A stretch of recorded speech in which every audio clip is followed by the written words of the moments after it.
Se tem algo que muitos cristãos carregam em comum é a dificuldade de manter uma vida de oração. Não é incomum ouvir confissões como "eu não sei orar", "não tenho palavras bonitas", ou até "não sei por que orar se Deus já sabe tudo". A raiz dessa dificuldade muitas vezes não está na falta de vontade, mas na falta de compreensão sobre o que realmente é a oração e por que ela é essencial. Esse é o canal Vivendo a Bíblia na Prática, eu sou a Patrícia Jacobi e aqui nós buscamos viver a palavra de Deus no dia a dia, sem religiosidade superficial, mas com um relacionamento real com o Senhor. Então já se inscreve aqui no canal, ativa o sininho e me segue lá nas outras redes sociais. Para entendermos por que devemos orar, é preciso começar quebrando alguns mitos. A oração não é apenas uma lista de pedidos para Deus, como se ele fosse um atendente de balcão celestial, pronto para nos fornecer o que queremos. Também não é um argumento para tentar convencer Deus a mudar de ideia. Ele é soberano, perfeito em sabedoria e não precisa de persuasão humana para fazer o que é certo. E antes de você me falar que Deus já se arrependeu e mudou de ideia, no vídeo Deus se arrepende lá do canal Desenhando a Bíblia, eu falo um pouquinho sobre isso. Confere lá depois desse aqui, beleza?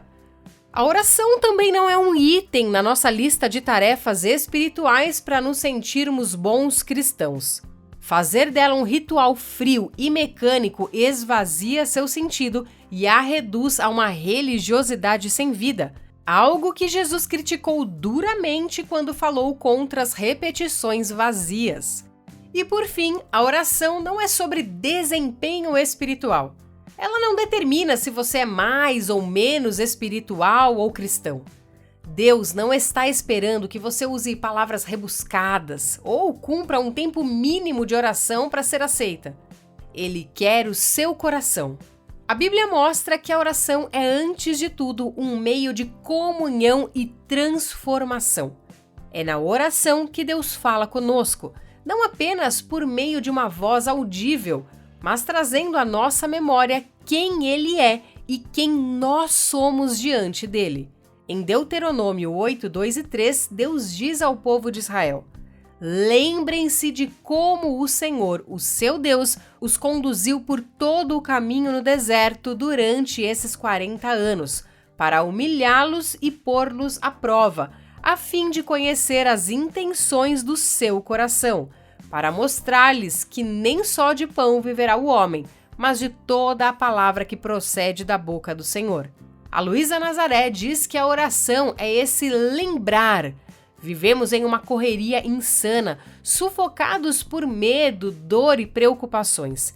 E no meio disso tudo, passamos a viver como se fôssemos o centro da história. Esquecemos que pertencemos a Deus e onde está a verdadeira esperança.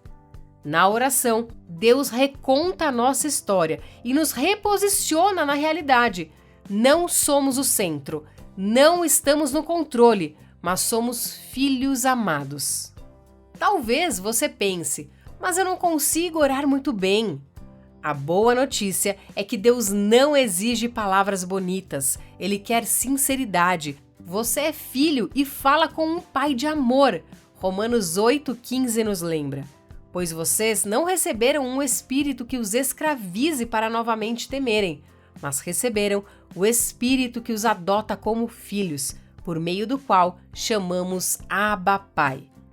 Mesmo sem um discurso elaborado, até mesmo cansado ou com raiva, a oração ainda é um retorno para Deus. É um clamor de quem sabe que pertence a Ele, mesmo quando o coração está ferido.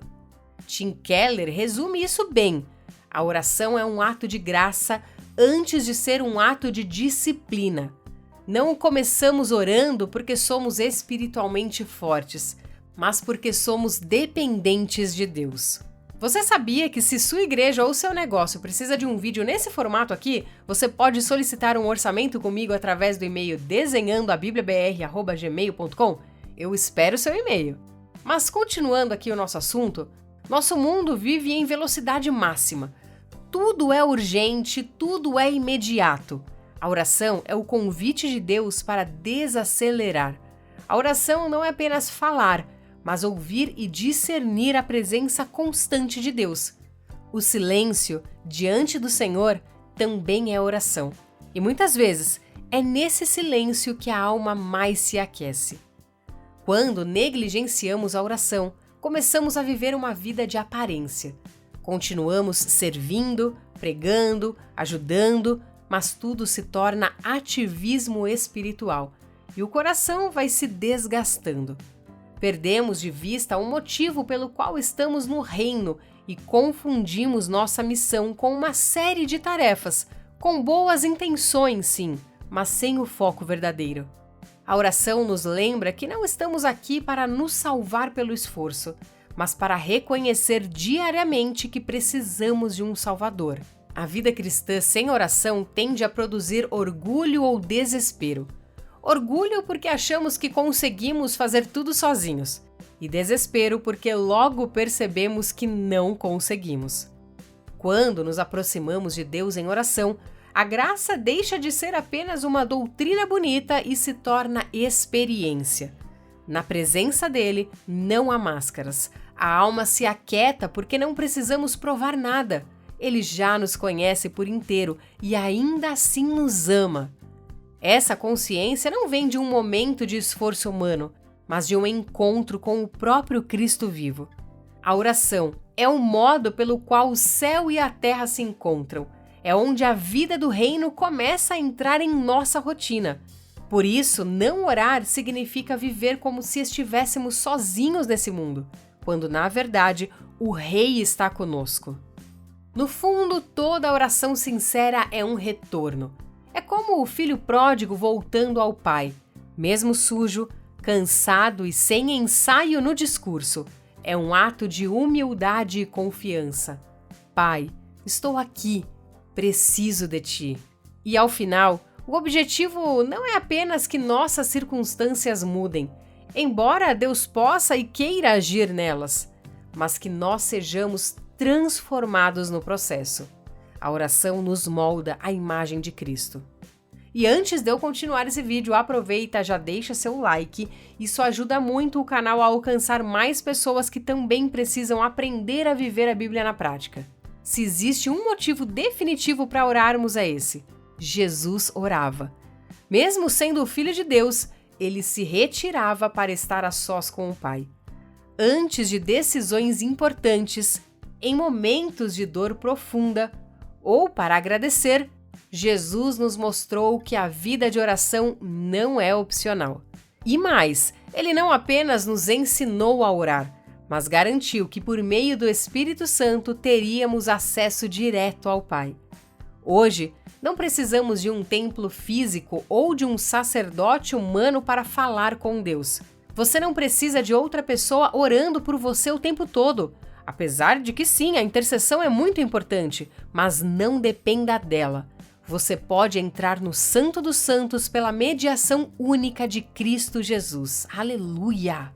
No fim, oramos porque precisamos de Deus mais do que precisamos de qualquer resposta específica. Não oramos porque Ele é um Deus carente que precisa da nossa atenção. Não, nada disso. Mas nós precisamos dele mais do que tudo.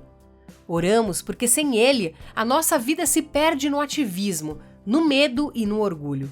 Oramos porque a oração é o lugar onde a nossa alma é lembrada de quem somos. Filhos amados, salvos pela graça, chamados para viver para a glória de Deus. E, sobretudo, oramos porque Jesus orou e ainda intercede por nós. O Filho perfeito garante que nossas orações, mesmo frágeis e imperfeitas, cheguem ao trono da graça. Agora eu quero saber de você, qual tem sido o seu maior desafio na vida de oração? Comenta aqui e vamos aprender juntos. Um forte abraço e até a próxima!